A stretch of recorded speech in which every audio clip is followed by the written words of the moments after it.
Okay, magandang araw po sa inyo mga boss. Santa Ignacia Project Part 18. Ayan, babakod na po tayo. So hanggang beam lang po yan. Para may ano lang po natin yung itatabon dito na lupa. So ito na rin yung mga poste niya. So dito yan sa labas. Doon sa garahe nakapag flooring na po tayo. So punta tayo dito sa loob. Update natin. Ayan. So nakapag skim coat na sila. Nakapagtakip na rin sa ibang parte na kisame. So pati dito. So dito PVC po kasi ilalagay diyan pati doon. Kaya hindi pa namin tinakpan. Ayan. Tapos PVC rin dito sa may terrace. Ayan, PVC rin yung nasa gitna nun pati doon sa may dirty kitchen.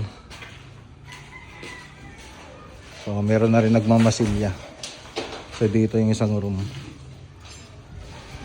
Dito nagtatakip na rin po sila. So yung ibang tropa natin papasok mamaya kasi nasiran daw ng motor. So magmamasilya sila mamaya rito.